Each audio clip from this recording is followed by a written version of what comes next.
इस वीडियो में उत्तराखंड के अलौकिक दर्शनों के साथ इंद्रजीत के वध के बाद रावण का विलाप और रावण को का जो विजयदशमी को दहन होता है वो हम दिखाएंगे। और रावण महापराक्रमी के साथ साथ महान विद्वान था। रावण ने शूर्पणखा की नाक कटने के बाद जब शूर्पणखा खरदूषण के पास गई और खरदूषण दोनों ने जब राम के साथ लड़ाई की और रावण ने भगवान राम ने उन दोनों का संहार कर दिया। और ये शूर्पणखा के माध्यम से जब रावण को पता चला तो रावण ने एक बात कही थी शूर्पणखा से कि यदि एक अकेले तपस्वी ने खरदूषण का संहार किया तो शूर्पणखा वो नर नहीं नारायण ने अवतार लिया। और उसी दिन रावण ने ठान लिया था कि मैं राम से दुश्मनी लूँगा और जीत गया तो ठीक है, अगर हार गया और मारा गया तो मेरे को उनके हाथों से मरने की वजह से मोक्ष मिल जाएगा। और उसने जो पूरा खेल रचा और उसने मृत्यु के बाद भी कहा कि ये भले ही मैं मारा गया हूँ, रण में आपकी जीत हुई हो, परंतु जो मैंने लीला रची थी, जो मैं चाहता था मैंने वो कर दिखाया। मैं आपके हाथों से अपने पूरे परिवार का वो कल्याण चाहता था, मोक्ष करना चाहता था और पूरा परिवार मैं चाहता था कि आपके हाथों से मारा जाए और वही हुआ।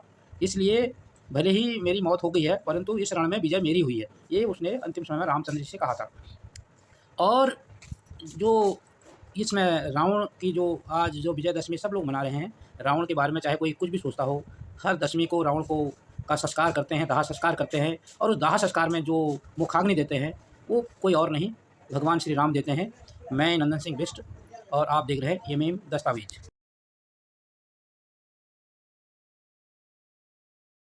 उत्तराखंड के अलौकिक दर्शन।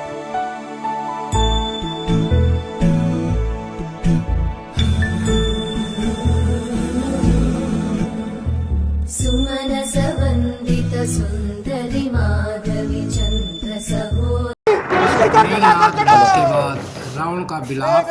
तो मार सके कोई इस धरा में चना नहीं। इंद्रजीत है जब भी वो युद्ध करके आता है, युद्ध में विजय होकर आता है कि उसका पुत्र मेघनाद आता है या इंद्रजीत मारा गया है। श्री मैंने एक और राज्य जीत लिया। तुम कहते हो कि वो उन वनवासियों के हाथों में आ गया। जब सेनापति उस वीर की उस विजेता के स्वागत की तैयारी करो, लंका को रोशनी से सजा दो। मेरा बेटा इंद्रजीत विजय होगा अवश्य।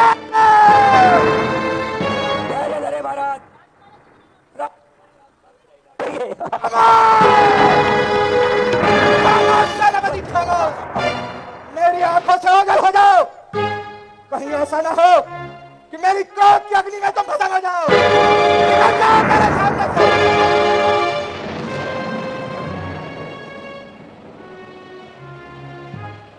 मैं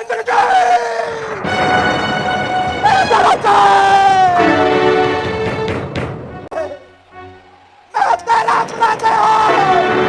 मुझे माफ कर मेरे बेटे, मुझे माफ कर। मैं तुझे अपनी जिद की भेंट करा जा। मुझे माफ कर मेरे बच्चे, मुझे माफ कर। अपने ही काल को अपनी भुजाओं में पाला है मैंने। अपने ही हाथों से अपने हाथों को काटा है मैंने।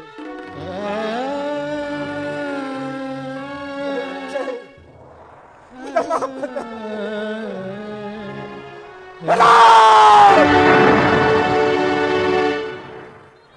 अब कल का सूर्यास्त नहीं देख पाएगा। तेरे को पल पली देके मैं अपने इंद्रजीत के आत्मा को शांति पहुंचाऊंगा मेरे बच्चे।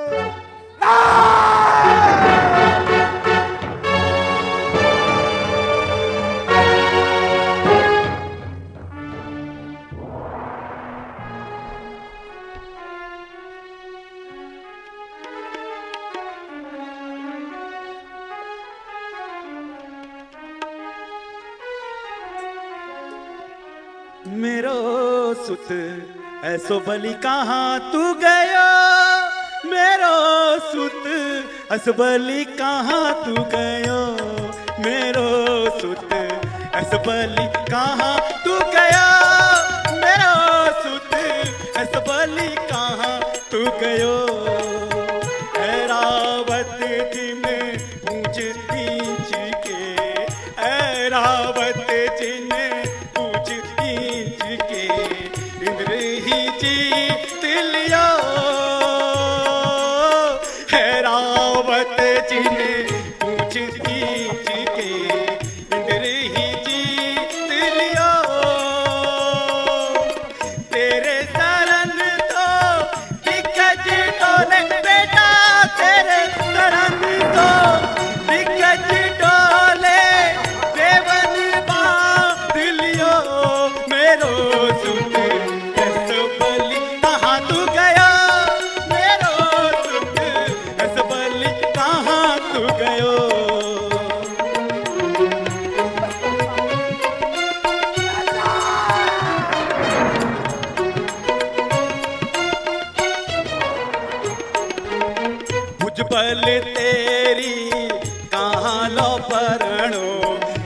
बल तेरी कहाँ लो बरणो सुरपति का पीरयो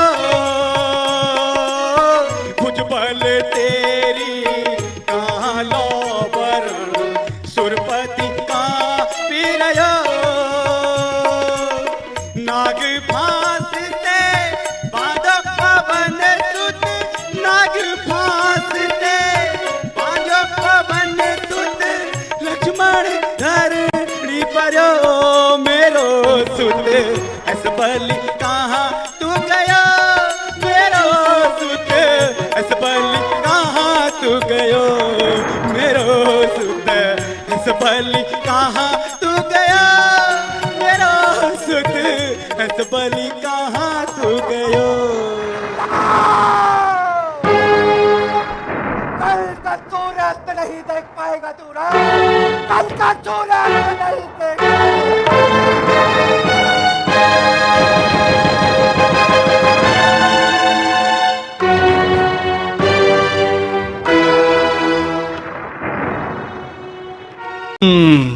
ठीक भीड़ इकट्ठी हुई है मुझे मारने के लिए आज। मैं माता सीता को लेकर गया था इसलिए मारने के लिए इकट्ठे हुए ना तुम सब आज। हाँ मैं मानता हूँ मेरी गलती, अंदर का लेकिन माता सीता को किसी कारागार में नहीं सबसे उत्तम वाटिका थी उसमें रखा था मैंने, और हाथ लगाना तो दूर गलत नजर से देखा तक नहीं था मैंने माता सीता को। और तुम्हारे यहाँ छोटी छोटी बच्चियों को दरिंदे उठाकर लेकर चले जाते हैं, उनके साथ रेप करते हैं। उनको तो तुमने कभी ऐसे इकट्ठा होकर जलाया नहीं। वो दरिंदे क्यों खुलेआम घूम रहे हैं आज भी, मुझे ये बताओ। आए मुझे जलाने। अब चोटे तू बता, मैं तो सभी वेद और ग्रंथों का ज्ञाता हूं। तूने कौन सी वेद ग्रंथ या पुस्तक पढ़ी है मुझे ये बता। पांचवी फेल मेरे समक्ष बोलेगा तू, चुपचाप खड़ा तू। देख मुझे ना केवल संगीत का शौक है बल्कि सभी रागों का, सुरों का और वाद्य यंत्रों का ज्ञान भी है। तुझे क्या ज्ञान है वाद्य यंत्रों के बारे में? ये मारने आया है मुझे। अब तुम लोग सुनो, मेरे जैसा महादेव का भक्त ना तो कोई हुआ है ना मेरे जैसा महादेव की भक्ति किसी ने की है। और तुम लोग, तुम्हारा भी कोई जमीन नहीं है। भगवान पलटते समय नहीं लेते तुम। काम हुआ तो ठीक तो चलो महादेव के, पास हुए तो चलो महादेव के, नहीं हुए तो चलो इस बार बालाजी के चलते हैं। क्या हुआ? गुस्सा आ रहा है मेरे ऊपर? तुम लोग मेरे बारे में क्या सोचते हो मुझे कुछ फर्क नहीं पड़ता, लेकिन एक बात कान खोल के सुन लो, मैं चाहे कैसा भी हूं लेकिन तुम्हारी इस मंत्री जैसा कदापि नहीं हूं मैं। मेरे राजपाट में जनता प्रसन्न रहती थी, खुश रखता था मैं उन्हें। इसकी तरह पटाखों की चोरी कभी नहीं की मैंने। बोलूं, बता दूं सभी को, ये दुष्ट, ये तुम्हारा मंत्री दुष्ट एक नंबर का, ये कागजों में लिखता है कि रावण दहन के लिए 50 पेटी पटाखों के लगे, और लगा था 5 भी नहीं है, ये सब इसके घर पे जा रहे हैं। और तुम लोग क्या कहते हो? बुराई पर अच्छाई की जीत। कहां हुई बुराई पर अच्छाई की जीत? जब तक तुम्हारे मन में चोरी, गद्दारी, लालच, वासना, द्वेष, अहंकार जैसी भावनाएं जीवित है, बुराई कैसे मरेगी? बुराई मर ही नहीं सकती। तुम लोग मुझे खत्म करने आए हो ना? अरे मेरा खात्मा तो मेरा अहंकार कभी कर चुका। अब अगर मारना है, जलाना है तो अपने अंदर छुपे रावण को जलाओ, उसको मारो। सच्चाई और अच्छाई को अपना लो, बुराई अपने आप खत्म हो जाएगी। और अगर तुम मुझे जलाने के उद्देश्य से ही आए हो तो मैं तुम्हें बता दूं कि सिर्फ छोटे बच्चे ही आज की तारीख में मुझे जला सकते हैं, क्योंकि उनके अंदर चोरी, गद्दारी, लालच, घृणा, वासना, द्वेष, अहंकार जैसी भावनाएं नहीं है। असल में वही हैं ईश्वर का स्वरूप। ए लड़के, लगा दे आग फिर से।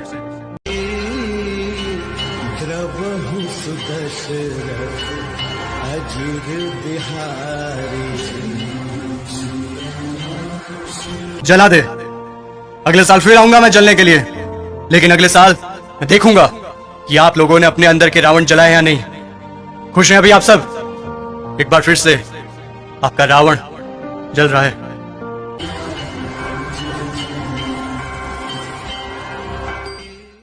अगर वीडियो अच्छी लगी तो इसको लाइक करें और अपने दोस्तों के साथ भी शेयर करें। अगर आपको हमारा प्रयास ये अच्छा लगे तो आप इस चैनल को सब्सक्राइब करें और बेल का आइकन भी दबाएं, ताकि जैसे हम नए वीडियो डालें उसकी सूचना आप तक पहुंच सके।